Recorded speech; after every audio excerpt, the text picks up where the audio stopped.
Buenas, mi nombre es Javier Palma, soy docente en Anatomía Humana de la Universidad Nacional Experimental Rómulo Gallego y el día de hoy vamos a iniciar entonces el curso intensivo de neuroanatomía.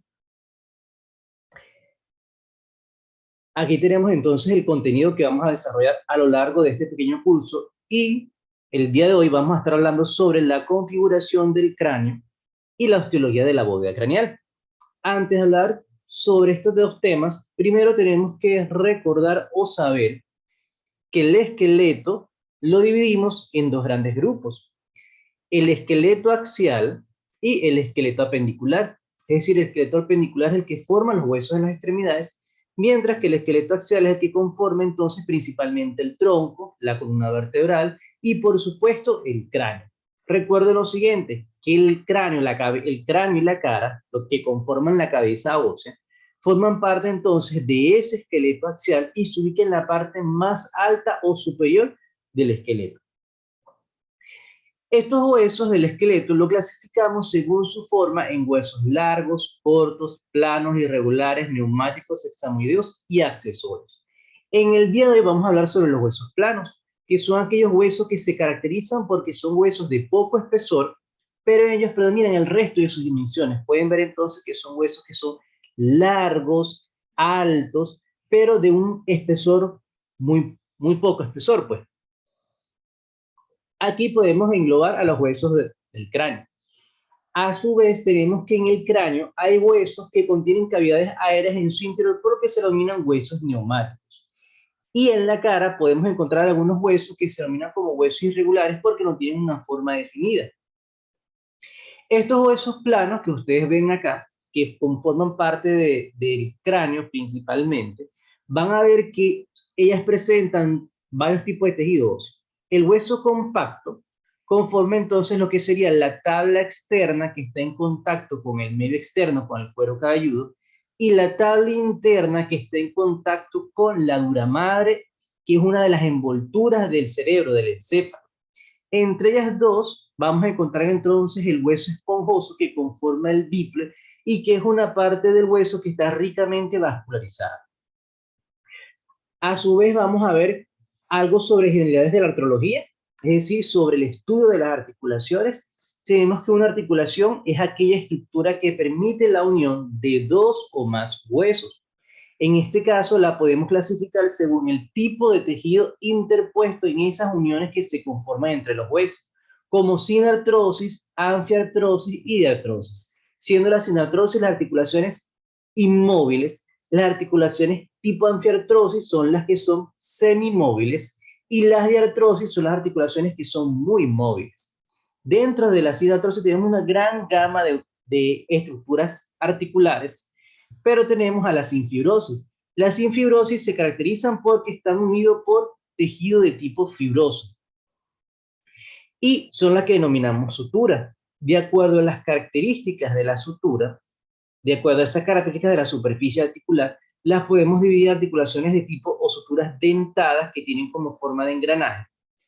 Por ejemplo, la sutura coronal y sagital. Tenemos las suturas escamosas que tienen esa forma de bisel, como es la articulación o la sutura que se forma entre el parietal y el temporal. Está la sutura armónica o plana, cuya superficie articular es completamente plana, como la articulación o la sutura internasal, que está entre los dos huesos nasales, y la esquindilese, que es poco frecuente, pero que se forma entre este hueso que se llama vomer y este hueso que está aquí arriba, que se llama efenoides, y está formado entonces por una estructura en forma de hendidura que recibe a otra en forma de pico. Esto es la articulación entonces esfeno-bomeriana, que es una articulación tipo esquindelesis, es otro tipo de sutura. Ahora sí, entrando en tema, vamos a hablar el día de hoy entonces sobre la configuración del cráneo, específicamente ahorita en general sobre la cabeza. La cabeza la vamos a dividir en dos grandes regiones, en el cráneo y la cara. El cráneo que está localizado en la parte posterior y superior, y la cara que está localizada en la parte anterior e inferior. El cráneo es una gran estructura ósea que contiene en su interior al encéfalo y sus meninges. El cráneo viene siendo entonces el continente, el envase que contiene al encéfalo, las meninges, los nervios y los diferentes vasos sanguíneos. Y en la cara, que está localizada anterior e inferior, vamos a encontrar aquellas cavidades que contienen vísceras y que guardan relación con los órganos de los sentidos. Vamos a tener que está la cavidad orbitaria, están las fosas nasales y está también la cavidad oral. No existe un punto que diga aquí inicia el cráneo y aquí inicia la cara, pero podemos usar como punto de referencia la línea de implantación del cabello, de tal forma que todo lo que está de la línea de implantación hacia atrás corresponde al cráneo y lo que está hacia abajo corresponde a la cara. Como el cráneo está en relación con el sistema nervioso, se conoce como neurocráneo. Y como la cara está en relación con las vísceras, la denominamos entonces viscerocráneo. A su vez tenemos una línea irregular que podemos trazar que nos ayuda a separar parte del cráneo de la cara, que se extiende desde esta elevación que está aquí, que se llama glabela, se extiende hasta los arcos superciliares, luego al arco cigomático y luego posteriormente a la protuberancia occipital externa. Todo lo que está hacia arriba y hacia atrás es el cráneo y todo lo que está hacia abajo es la cara. También trazamos otro plano que es el plano de Frankfurt o plano órbito-metal, que se extiende desde el piso de la órbita izquierda hasta el techo del conducto auditivo externo y que nos dice más o menos por aquí se ubica la base del cráneo. Aquí tenemos una visión anterior de la cabeza ósea, donde podemos ver que el cráneo está conformado por 8 huesos. ¿Cuáles son los 8 huesos? Vamos a dividirlo en huesos pares y huesos impares.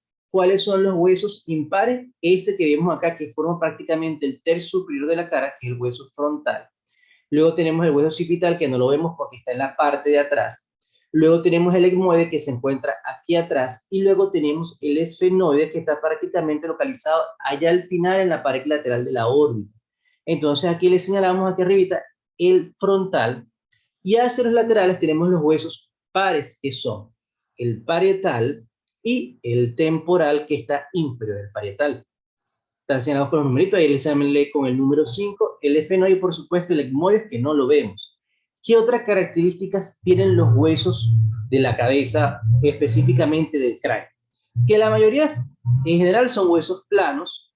Dentro de estos huesos planos hay huesos que son neumáticos porque contienen cavidades aéreas en su interior, como es el hueso frontal, el hueso etmoide, que contiene las cervillas etmoidales, el efenoide, que contiene, por supuesto, el seno efenoidal. El temporal no tiene un seno, sin embargo, presenta cervillas mastoideas y presenta un pequeño antro, que es donde está alojado el oído medio. Y tenemos el maxilar. El maxilar no es un hueso que forma parte de los huesos del cráneo. El maxilar es este hueso que está acá y él forma parte de los huesos de la cara. Sin embargo, tiene el seno o el antro de mayor volumen, que es el seno maxilar. Cuando un paciente presenta sinusitis, lo que ocurre es la inflamación de estos senos paranasales y uno de los que se inflama con mayor frecuencia es el seno maxilar. La mayoría de los huesos del cráneo se osifican en forma endomembranosa. ¿Qué quiere decir eso? Que cuando nacemos, aquí existe un tejido conectivo que poco a poco es sustituido por tejido óseo, eso se llama osificación endomembranosa. A diferencia de los huesos largos del cuerpo humano, que ocurren por osificación endocondral, es decir, los huesos largos, como por ejemplo el húmero, el fémur, ellos tienen estructuras cartilaginosas que después es sustituido por tejido óseo. Aquí tenemos una visión lateral del cráneo, donde podemos observar entonces el plano de Frankfurt, que se extiende desde el piso de la órbita izquierda hasta el techo del conducto auditivo externo. Y vean que esto corresponde aproximadamente a lo que vendría siendo la base del cráneo, es decir, el piso de esa estuche óseo. Y hacia arriba tenemos entonces la bóveda craneal. Esa bóveda craneal, también llamado techo del cráneo, algunos también lo llaman calota, pueden ver que está formado de anterior a posterior por el hueso frontal, parietal y occipital. Vean que el frontal es el más anterior, el occipital es el más posterior. El parietal es el único hueso que forma exclusivamente parte de la bóveda craneal. La porción más alta del temporal también forma parte de la bóveda craneal. Sin embargo, estos huesos forman parte no solamente de la bóveda, sino también de la base. Vean que el frontal forma parte de la base, al igual que el esfenoides, y el etmoide, que no lo vemos, el temporal y el occipital. Si realizamos un corte sagital medio, podemos ver entonces todo el techo del cráneo o la bóveda craneal y podemos ver la base. Esta base tiene como forma de escalera. Vean que la parte anterior es más alta, mientras que la parte posterior es la parte más baja. En una visión superior del cráneo, vamos a ver que la bóveda craneal tiene una forma ovoide y podemos ver dos diámetros, un diámetro anteroposterior que es mayor que el diámetro transversal y que el mayor diámetro transversal lo ubicamos aquí a nivel de estas elevaciones que se llaman eminencias parietales. Podemos ver entonces el frontal anteriormente, posterior al frontal tenemos los dos huesos parietales y posterior a los dos parietales tenemos el hueso occipital. Estos huesos están unidos por los diferentes tipos de sutura. La mayoría de estas suturas son suturas de tipo dentada, excepto la sutura que se forma entre el hueso temporal y el parietal, que es una sutura de tipo escamosa.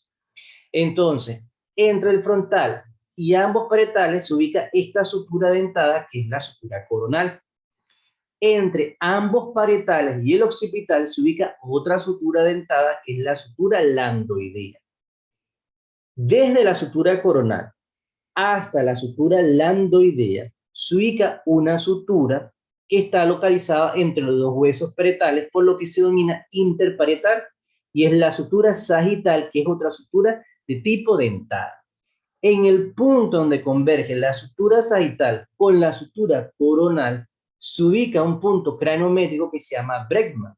Se llama así porque en etapas más tempranas, aquí existe una estructura que se llama fontanela, que vamos a ver más adelante. Y entre la sutura sagital y la landoidea se ubica otro punto craneométrico, que es el punto lambda. Aquí tenemos una visión superior de una bóveda craneal, pero este es de un feto a término, donde podemos ver entonces ese tejido que les había comentado que es un tejido conectivo, que va a ser sustituido posteriormente por ese tejido óseo. Vemos acá entonces la fontanela anterior, que es lo que vulgarmente conocen como la mollejita. Vean que debajo de esa piel que nosotros vemos, de esa depresión que presentan los recién nacidos, se ubica esta fontanela anterior o bregmática, y que esta fontanela anterior o bregmática va a cerrar con el transcurso del tiempo, aproximadamente a los 18, a los 24 meses, ya cerrada completamente. Algo aquí particular que podemos observar es que al momento del nacimiento, los huesos no es un hueso frontal, son dos huesos frontales que se encuentran unidos por esta sutura que es la sutura metópica. A medida que vamos avanzando en edad, esta sutura metópica o frontal media se cierra y una vez que se cierra, a veces puede existir un pequeño remanente, pero lo común es que ya cierre, si ya persiste después que avanzamos en cierta edad, ya es algo patológico. Aquí tenemos una visión anterior donde podemos observar entonces la sutura frontal media o sutura metópica y que en el adulto, por supuesto, ya se ha fusionado, ya ha ocurrido la sinostosis, que es el cierre de esa sutura. Aquí tenemos una visión posterior del cráneo, donde vemos entonces la sutura sagital que converge con esta sutura, que es la sutura landoidea, y se ubica aquí un punto craneométrico, que es el lambda. Vean que la sutura landoidea se ubica entonces entre el hueso parietal y el hueso occipital. A veces podemos tener aquí un hueso supernumerario, que es un hueso bormiano, o puede haber estos huesos que son huesos intersuturales. ¿Qué más vemos acá? Vemos, o como ya les comenté, las suturas reciben el nombre de los huesos que ellos unen. Este es el hueso occipital y esto que está acá se llama apófisis mastoide, que es el del hueso temporal. Por lo tanto, esta sutura es la sutura occipito-mastoidea. Mientras que entre el parietal y la mastoide se llama parieto-mastoidea. Entonces, en el punto donde converge la sutura landoidea con la sutura occipito-mastoidea y la sutura parieto-mastoidea corresponde a otro punto craneométrico que es el asterium. En esta misma visión posterior, donde vemos el occipital, aquí existe una elevación que nosotros no la podemos palpar, que corresponde a la protuberancia occipital externa. El centro de la protuberancia occipital externa corresponde a un punto craneométrico que se llama ilium. Aquí vemos entonces nuevamente una visión lateral del cráneo se ha realizado un corte sagital medio y ahora vamos a hacer un corte transversal a nivel de la bóveda craneal. Esto para acá es anterior, esto es posterior, este sería el hueso frontal y esto para acá serían los dos huesos parietales. Por lo tanto, esto sería la sutura sagital y aquí estaría la sutura frontal o coronal. Vemos unas pequeñas depresiones que corresponden a las depresiones donde se alojan unas granulaciones que se llaman granulaciones aracnoideas o de Paccioni, por lo que se llaman fositas aracnoideas. Aquí hay un surco por donde pasa un seno venoso que se llama el seno venoso sagital superior, que es como decir la vena cava del cerebro, y hacia los lados vemos los labios de ese surco. También ven otras depresiones acá que corresponden a la impresión de los vasos meningios, es decir, la arteria y la vena meningia media que forman una depresión en el hueso parietal principalmente. Recapitulando entonces, en un corte sagital medio vamos a tener los huesos que forman la base craneal y los huesos que conforman la bóveda craneal. El parietal es el hueso que forma exclusivamente parte nada más de la bóveda craneal, mientras que los demás forman parte tanto de la bóveda como de la base, mientras que el esfenoides y el esfenoides, que es ese que está acá, y el ecmoides forman parte principalmente de la base del cráneo que están localizados sobre todo a nivel del plano sagital medio. Vamos a comenzar ahora hablando sobre el frontal. El frontal es este hueso que está aquí sombreado en moradito y él es un hueso que forma parte principalmente de la cara y del cráneo. Vean que forma parte de ambas cosas. Él constituye el tercio superior de la cara. Es un hueso plano. ¿Por qué? Porque vean que es alto, es ancho, pero es de poco espesor. En su interior presenta unos senos que se llaman senos frontales, generalmente son pares, uno derecho y uno izquierdo. Y él forma parte entonces del techo de esta cavidad que se llama órbita. Y aparte que forma parte del techo, también forma parte del piso o de la base craneal anterior. El frontal va a presentar entonces dos caras, una exocraniana, que es la que vemos a simple vista, y una endocraniana, que no la vemos porque es la que está en contacto con el encéfalo y sus cubiertas. ¿Cuáles cubiertas? Las meninges, pues. Ahora imaginen que tenemos aquí el cráneo y que este cráneo lo vamos a ir desarticular. Vamos a desarticular acá el hueso frontal. Y observamos entonces el hueso frontal completamente desarticulado. Estamos viendo su cara exocraniana y podemos ver la porción vertical, que es la que asciende. Y esa porción, una vez que asciende, ella aquí a nivel del margen supraorbitario se dobla y se va hacia posterior, hacia allá atrás, para conformar la porción orbitaria y dar origen así al techo de la órbita.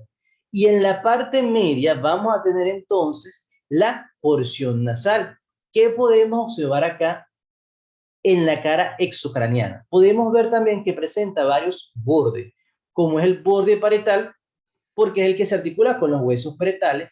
Presenta también un borde hacia acá, que es el borde esfenoidal, porque se articula con el hueso esfenoides. Y en esta cara exocraniana vamos a ver acá dos elevaciones, que son las eminencias frontales que pueden ser muy prominentes en ciertas personas. Si me voy a la parte media, en ocasiones existe un pequeño remanente de la sutura metópica. Y si sigo descendiendo por la plano sagital medio, me voy a ubicar aquí una elevación que se llama glabela o eminencia frontal media.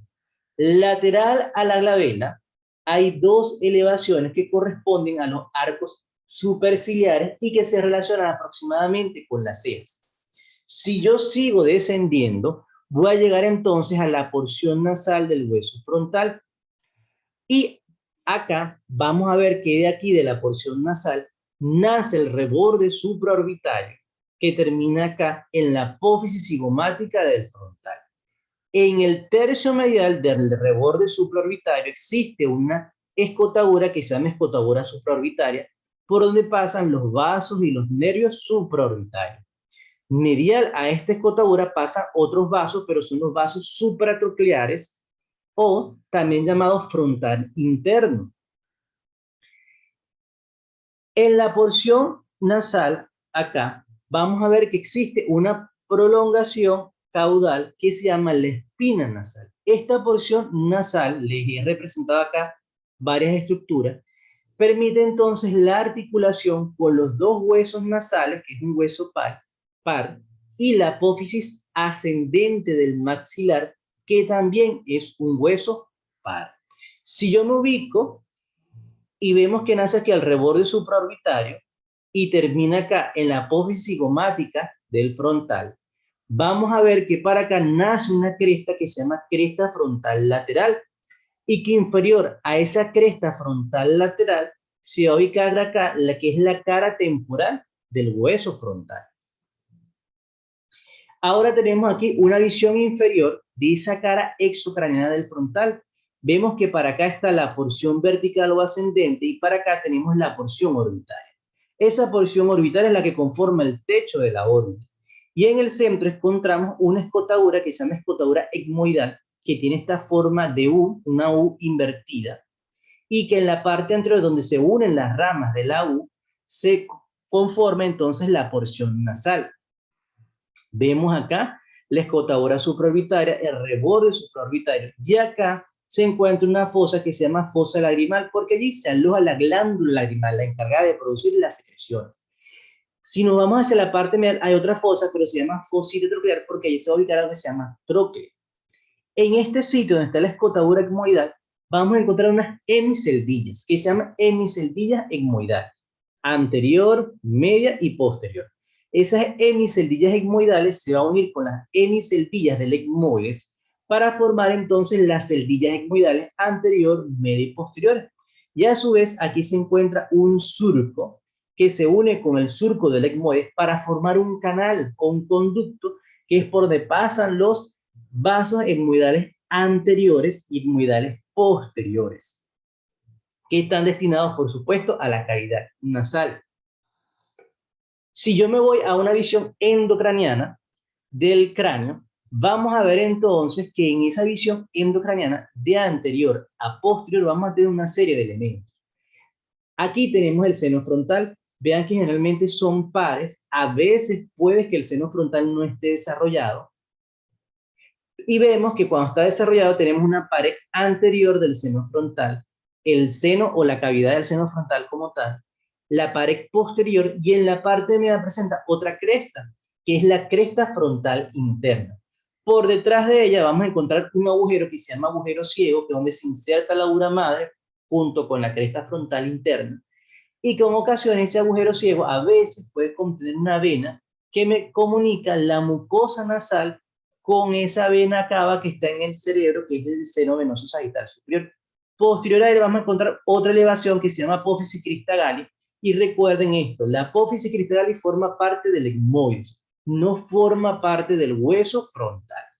Si yo me voy hacia el lateral, vamos a ver dos elevaciones, que es la porción orbitaria del frontal, que presenta excavaciones y elevaciones.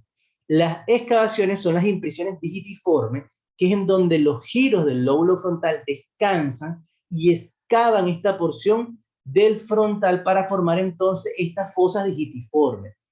Y a su vez las elevaciones se refiere a esta parte del frontal, la porción orbitaria del frontal, que trata de meterse en los surcos del lóbulo frontal y forman estas elevaciones que se llaman entonces tubérculos o eminencias mamilares. La porción orbitaria del frontal a su vez se va a articular con el hueso esfenoide, específicamente con el ala menor del esfenoides, como podemos observar aquí en la imagen. Ahora vamos con el hueso parietal. Aquí tenemos una visión lateral del hueso, del cráneo, de la cabeza ósea específicamente. Vemos que anteriormente tenemos el frontal, posteriormente lo limita el occipital y entre ellos dos está el parietal. Inferior al parietal se encuentran entonces los huesos temporales y vean que el parietal, aparte de articularse con el frontal, con el occipital, con el parietal contralateral, con el temporal también se articula con el ala mayor del esfenoide y acá se ubica un punto craneométrico que vamos a ver al final en una próxima clase, que forma parte también de los puntos craneométricos que se llama asterio. Comenzamos con el hueso parietal. Si nosotros recordamos ahorita, yo les hablé de la cresta frontal lateral, es esta que está acá, que nace prácticamente en la apófisis cigomática del frontal. Vean que se extiende hacia posterior y hacia arriba, y cuando llega al hueso parietal se divide en dos líneas, que son la línea temporal superior y la línea temporal inferior. Ambas líneas permiten la inserción de ciertas estructuras. La superior permite la inserción de la fascia temporal y la inferior va a permitir entonces la inserción del músculo temporal, que es uno de los principales músculos de la masticación. Bueno, uno de varios. Si yo desarticulo entonces nuestro rompecabezas, en este caso el parietal, y lo desarticulo, vamos a ver entonces que va a presentar los bordes que reciben los nombres de los huesos con los que se articula. Vamos a tener anteriormente el frontal, superior y medialmente el sagital, porque se articula con el otro hueso parietal y forman la sutura sagital. Posteriormente el borde occipital e inferiormente el borde escamoso. ¿Por qué? Porque el hueso temporal presenta esto que está aquí, que se llama escama del temporal. Por eso este es el borde escamoso. Y vean que la sutura es diferente, por esto es la sutura escamosa que tiene su borde en forma de C. A su vez van a haber cuatro ángulos, los ángulos anteriores y posteriores, el anteroinferior que se articula con el ala mayor del esfenoide, por lo que se llama ángulo esfenoidal, el antero superior que se articula con el frontal, por lo que se llama ángulo frontal, el posterior superior con el occipital y el posterior inferior con la mastoide, conformando así el ángulo mastoideo. Vamos a ver ahora la cara endocraniana. Esta cara endocraniana va a tener aquí una gran depresión que se llama fosa parietal, y esa fosa parietal se correlaciona externamente con esto que está acá, que es la eminencia parietal. La eminencia parietal es la parte como más lateral de la bóveda craneal, es lo que más sobresale en ese ovoide que es nuestro techo del cráneo. ¿Qué más vemos aquí en el interior? Vamos a ver esto que está acá, que corresponde a la impresión de los vasos meningios. Nace principalmente aquí a nivel del ángulo anterior-inferior, es decir, el ángulo esfenoidal, y vean cómo esos vasos forman o excavan la tabla interna del parietal. Esto es importante porque una fractura a este nivel, un trazo transversal, puede lesionarme los vasos meningios y puede hacer que se acumule sangre aquí formando un hematoma. También podemos ver que hacia el borde sagital hay un semisurco, que es el semisurco para el seno venosagital superior, que se une con el semisurco del otro lado, es decir, del otro hueso parietal, para formar el surco como tal. Y en su ángulo posterior inferior, que es el ángulo mastoideo, se ubica un surco, pero es un surco para el seno sigmoide. También van a ver las diferentes fositas granulares, que es para las granulaciones aracnoideas o de Pachón. Ahora vamos con el hueso occipital. El hueso occipital forma parte tanto de la base como de la bóveda del cráneo. Vean entonces que él es el más posterior de todos, que se articula anteriormente con ambos parietales, con ambos temporales y anterior e internamente, bueno, aquí lo podemos ver, también se articula con el esfenoides a través de una sutura que vamos a ver ahorita, que a la edad de 18 años esto se osifica. Y antes se llamaba sincondrosis esfeno-occipital.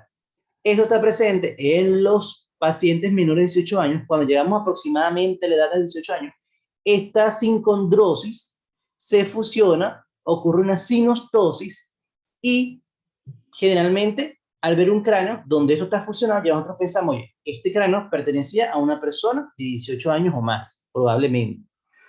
Vemos que el occipital presenta cuatro porciones. Tiene una porción basilar que se articula con el esfenoides, tiene dos porciones laterales también llamadas condillas y tiene una porción que es hasta hacia atrás, que es la escamosa, que es la que ascienden para formar parte de la bóveda del cráneo. Vean que en el centro tenemos este gran agujero que se llama agujero magno o agujero occipital, por donde pasa una gran cantidad de estructuras destinadas a la columna vertebral, al canal raquídeo, etc. Anteriormente vamos a ver la porción basilar que se une con la porción basilar del esfenoide. Lateralmente tenemos los dos cóndilos occipitales, que son estos dos que están acá, que se articulan con la primera vértebra cervical, que es el atlas. Y posterior a ellos vamos a tener un conducto que se llama conducto condilio o agujero condilio posterior. Ojo con eso. No confundir el agujero condilio posterior con el agujero condilio anterior o conducto del hipogloso. Por aquí pasan venas emisarias, vasos sanguíneos. Por acá pasa el 12º nervio craneal, que es el nervio hipuloso, que se encarga de la inervación a los músculos de la lengua.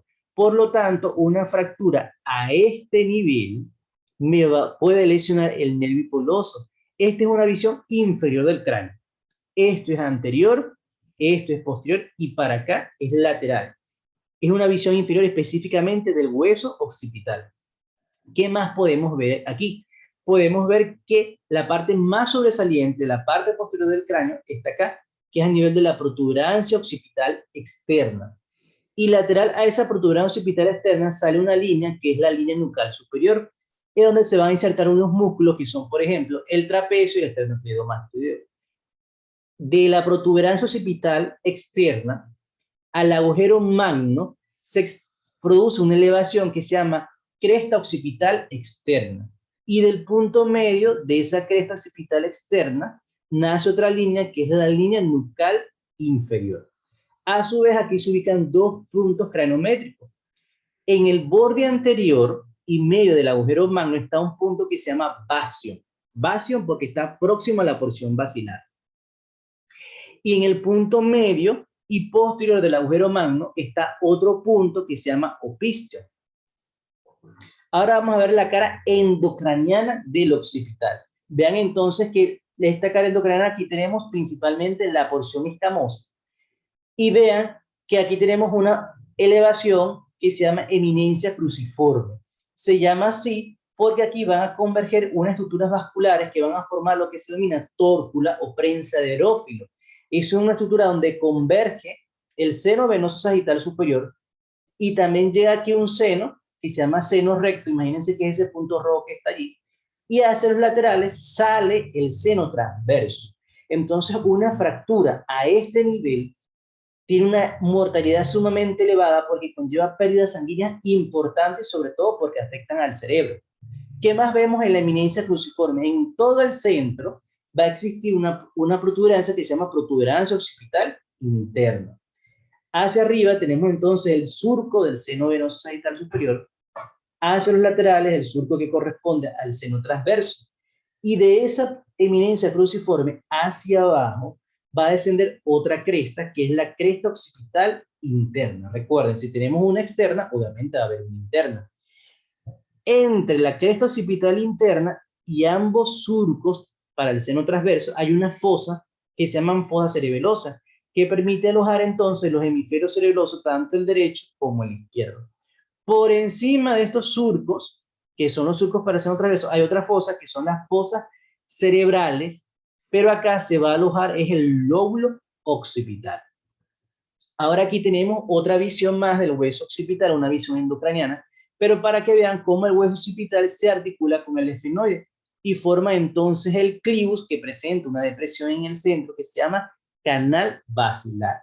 Aquí tenemos el agujero magno y vean que hacia los laterales vamos a ubicar acá unos tubérculos que se llaman tubérculos yugulares. Inferior al tubérculo yugular y superior al cóndilo occipital se ubica un conducto que se llama el conducto del hipuloso, que es lo que señala este pasador acá, que nos dice, oye, por aquí pasa el nervio hipuloso, que es el que se encarga de dar la inervación a los músculos de la lengua, y que una lesión o una fractura acá me va a afectar entonces la movilidad de la lengua. Hacia el lateral vemos acá una elevación que se llama apófisis yugular, y esa apófisis yugular presenta acá una escotadura, que se llama escotadura yugular. Esa escotadura yugular se va a unir con la escotadura del hueso temporal, que es el hueso que va acá, y va a formar entonces la fosa yugular o el agujero rasgado posterior. Vean que aquí hay un surco, que es el surco del seno sigmoide, que termina acá en la fosa yugular. Vemos hacia acá entonces el agujero magno, aquí tenemos las fosas cerebelosas, y entre ellas dos tenemos la cresta occipital interna. En esa cresta occipital interna se va a insertar una parte de la dura madre, que es una cubierta del céfalo, y van a formar lo que se llama la hoz del cerebelo. ¿Por qué entonces tenemos que saber tantos detalles anatómicos en neuroanatomía? Bueno, porque esos detalles anatómicos nos ayudan a nosotros con ciertos signos a decir, aquí puede haber una lesión. Imagínense un paciente que les llega a la emergencia con antecedente de un traumatismo encefalocraniano un volcamiento en un vehículo, y vemos que ese paciente presenta esto que se llama equimosis periorbitaria y que es de ambos lados, por lo que lo llamamos bilateral. Esto se conoce como el signo de mapache. Un paciente con signo de mapache es un paciente que nosotros tenemos que pensar, oye, este paciente tiene una fractura de base craneal anterior hasta que se demuestre lo contrario. ¿Qué significa? Que puede estar fracturada la base del cráneo. ¿Y cuáles son los huesos que forman la base anterior del cráneo? El frontal principalmente, junto con el etmoides y una parte del esfenoide. Entonces, yo sé que algo aquí está fracturado. Y ojo, yo veo esto, signo de mapache, se me tiene que encender el bombillo. Estas fracturas, entonces, que afectan el seno frontal, pueden comunicar entonces la fosa craneal con el seno frontal, y el seno frontal lo que contiene principalmente es tejido mucoso. Por lo tanto, este tipo de fracturas pueden convertirse en una fuente importante de procesos infecciosos que afecten al encéfalo. A su vez, el lóbulo frontal, como les comenté, descansa prácticamente sobre la porción orbitaria del frontal, sobre la base craneal anterior. Y aquí se encuentra también el hueso etmoides. Aquí reposa una parte, una estructura que se llama bulbo olfatorio y tracto olfatorio. Por lo tanto, las fracturas de la base craneal anterior que me afectan al etmoides pueden hacer que se lesione ese nervio y por lo tanto el paciente presenta pérdida del olfato que se denomina anosmia. A su vez, las fracturas que me afectan acá, esta región, pueden conllevar a que salga el líquido que está en el cerebro, que se llama el líquido cefalorraquídeo, y que salga a través de las fosas nasales. Entonces vemos que el paciente, aparte de tener el signo de mapache, de tener pérdida del olfato y de presentar salida de líquido cefalorraquídeo a través de las fosas nasales, esto se conoce como fístula del líquido cefalorraquídeo. Entonces, si tenemos todo eso, ojo, podemos estar hasta ante un paciente con fractura de la base craneal anterior. Aquí vemos entonces el paciente con salida de líquido cefalorraquídeo a través de las fosas nasales. Eso se ve como agua de roca, se llama así porque es un líquido cristalino, pero que cuando cae en la gasa y precipita forma algo que se llama el signo del halo. Aquí les traje una pregunta que es a forma de, bueno, pensar un poquito, ¿no? Una pregunta tipo examen que dice así: el hueso frontal es un hueso plano que forma parte del cráneo y la cara, el cual se articula con los siguientes huesos, excepto. Cuando me dicen excepto, me están diciendo o me están pidiendo que yo dé la respuesta incorrecta. Entonces me dan todas estas opciones. Todas las preguntas generalmente tienen un distractor, es decir, algo que va a hacer que el lector se distraiga de lo que uno quiere. Pero nosotros nos vamos a enfocar en lo que nos están pidiendo. El excepto, es decir, el hueso frontal se articula con todos estos huesos menos con uno. Comienzo con el parietal. Obviamente, con el parietal se articula posteriormente. El hueso nasal, el frontal tiene una porción que se llama nasal y por lo tanto se articula con los dos huesos nasales. También se articula con el etmoide porque recordemos que aquí está la escotadura etmoidal. Y también se articula con el ala menor del esfenoide, como vemos en la imagen, y con el ala mayor del esfenoide, que es esto que está acá. Pero como vemos, no se articula con el hueso temporal. ¿Por qué? Porque el hueso parietal y el ala mayor del esfenoide se interponen y no permite entonces la articulación del frontal con el temporal. ¿Cuál es la respuesta? El hueso temporal. El unguis es el nombre que se le asigna a este hueso que está acá de color vino tinto, que se ha representado de esa forma para poder visualizarlo mejor, que es el hueso lagrimal.